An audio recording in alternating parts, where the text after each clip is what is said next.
So let me share a few key outcomes of the 25th AEC Council meeting. First, the AEC Council welcomed the full completion of Lao PDR priority economic deliverables for 2024. This marked the successful adoption of the roadmap on digital trade standards. The milestone reflects the continued commitment in advancing the ASEAN's digital economy agenda. Secondly, on the status of Malaysia's PEDs, the 18 PEDs, I'm pleased to report that 2 of our PEDs for 2025 have been successfully concluded. These are, 1, the full conclusion of the Asean-China Free Trade Area 3.0 upgrade negotiations. And we also have successfully concluded the upgrade of the Asean Trade in Goods Agreement, or Atiga. So both upgraded agreements are scheduled to be signed at the sidelines of the upcoming 47th ASEAN Leaders Summit in October 2025, of course here in Kuala Lumpur. We remain confident that these milestones will serve as a pivotal enabler for ASEAN's sustained growth and competitiveness. The successful conclusion of these negotiations is expected to enhance the region's economic integration and generate significant economic benefits for ASEAN as we continue to navigate an increasingly volatile global economic landscape. In particular, the Asean Trade in Goods Agreements, Atiga, this long regarded the cornerstone of ASEAN's economic integration, will now feature forward-looking and commercially meaningful provisions aimed at further boosting regional trade, enhancing supply chain resilience, and also boosting deeper economic integration within ASEAN. Thirdly, we are also pleased to announce the conclusion of negotiations on the enhanced Memorandum of Agreement on the ASEAN Power Grid. This is scheduled to be signed at the 43rd ASEAN Ministers of Energy meeting or in October 2025. So the ASEAN Power Grid, or we call it the APG, is a strategic initiative in strengthening ASEAN's regional energy security, connectivity, and sustainability. In this context, we also welcomed ongoing work towards the establishment of the APG Financing Facility Framework, which will enhance cross-border flows of FDI and new funding opportunities for regional energy-related projects. So the AEC Council has also expressed full support for the convening of a joint meeting between ASEAN's energy, finance, and economic ministers in August 2025. Fourth update, we wish to highlight the status of the ASEAN Economic Community Blueprint 2025, the AEC Blueprint 2025, which is now in its final year of implementation. We are pleased to report that as of April 2025, the overall implementation rate stands at a commendable 97%, comprising 75% completed measures and 22% currently in progress. The AEC Blueprint 2025 has played a pivotal role in shaping ASEAN's economic architecture over the past 10 years. It has served as a strategic roadmap for building a highly integrated and cohesive ASEAN economy, promoting inclusive and innovation-led growth. So this blueprint, ASEAN has made significant strides in areas such as trade liberalization, investment facilitation, SME development, especially micro SME, digital transformation, and sustainable economic initiatives.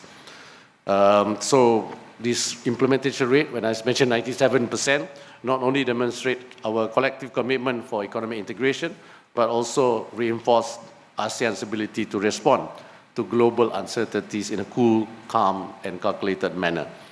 The key learnings and progress under the AEC Blueprint 2025 will serve as a solid foundation for the development of the AEC Strategic Plan 2026 to 2030, which will chart the region's next phase of economic growth and transformation. So in this context, the year 2025 marks another pivotal milestone for ASEAN as we prepare to launch the successor to the AEC Blueprint 2025, which is the ASEAN Economic Community Strategic Plan 2026-2030.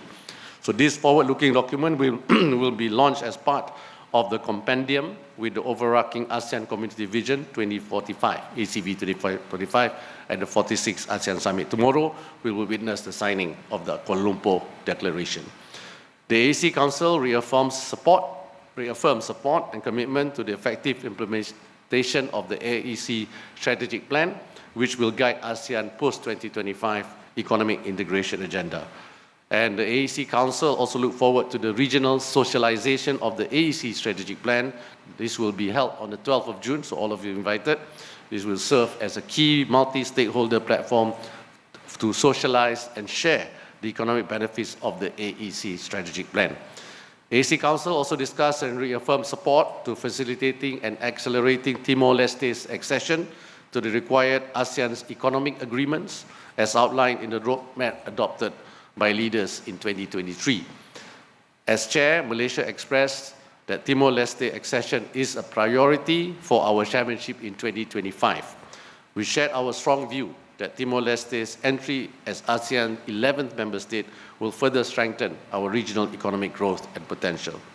We also continued our exchange on economic outlook and continuing uncertainties due to the volatile geoeconomic situation and their likely impact to the region, taking note of the outcomes of Special AEM and the Special AEM Dialogue Partner Consultations, as well as the first ASEAN Geo-Economic Task Force meeting, which happened on 16th of May.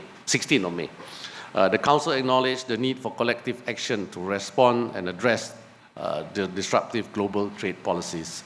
So on that note, I would now like to open the sessions to questions from the media. Thank you. May we know what are the issues is there any issues that has been disagreed in the meeting? In the meeting, there is no issue that's been disagreed. The only concerns is that we need to move faster on certain arrangements that we have agreed on, especially on the 18 PEDs. We have completed 2, but we need to move faster, especially on our digital economic framework agreement, which we feel is a very important agreement to have it concluded, at least substantially concluded. And also, we are happy to note on the ASEAN-China progress of the Asean-China FTA, but we are concerned that the ASEAN-India FTA is not moving as fast as it should.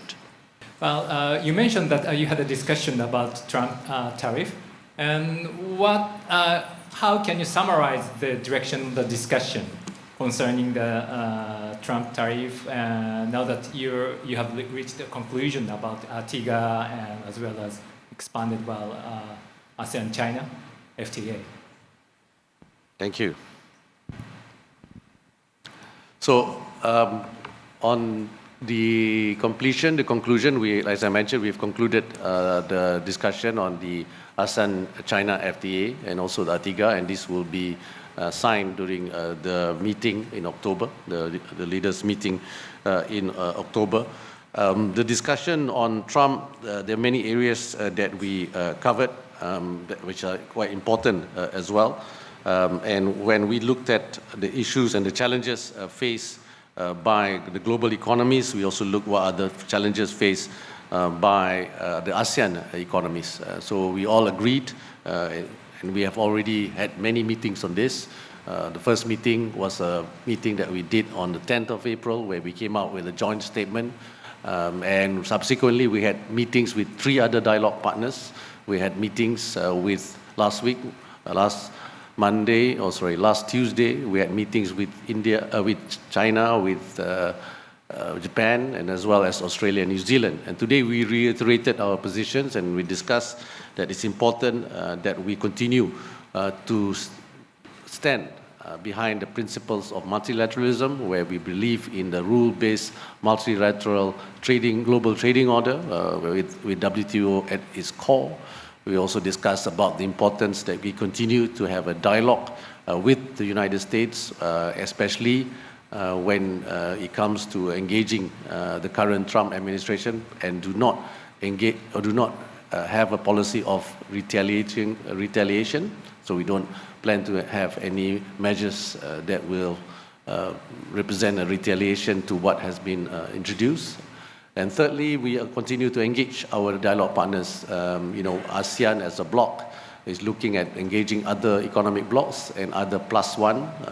For example, we discussed about leveraging on ASEAN's relationship with EU, with CPTPP that we already have, and also, we have RCEP, and how we can expand on the regional comprehensive economic partnership.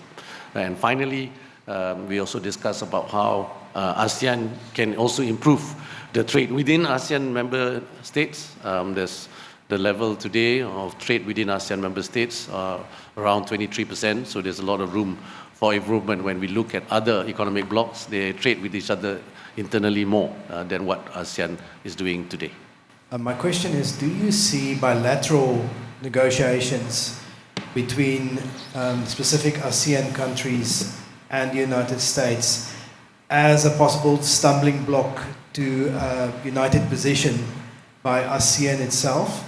And then secondly, you mentioned that ASEAN is also looking at other trading blocs as possible partners, for instance, the European Union. Can you tell me a little bit more about what specifically ASEAN would stand to benefit to establish links with a trading bloc such as the European Union and perhaps also the BRICS countries? Yep, thank you. So I'll answer the second one first, right? For ASEAN, as you know, we have various FTAs that we have signed. I mentioned the +1, the current one that we have, the one that we want to upgrade. And it's for the same reasons why we want to try and conclude or at least start engaging, not just with EU, not just with members of CPTPP, which many ASEAN members are also. We also, like today, the whole idea is ASEAN and GCC. That's why we have the ASEAN GCC Summit and plus China as well. And many ASEAN members are also looking at joining BRICS. Indonesia, for example, is already a member of BRICS. So is that for same reason? The reason is we believe that a rule-based order, especially when it comes to global trading, will help bring growth in trade and in investment, which will result in prosperity and stability. So that is the reason. And we believe working with countries like EU, blocs like EU, and even blocs that already exist, which we are members of, we should expand on that. For example, on the RCEP, where we are members with other countries, we should also look at expanding that. So that is the main reason. So on the discussion, yes, of course, every country is a sovereign nation. Therefore, we will definitely support each other in ASEAN to continue their bilateral negotiations. What we have agreed on is what I said earlier, is that we all agree in ASEAN neutrality, we all agree on ASEAN centrality and the position that we continue to support the principle of multilateralism, and we continue to support the need for engagement.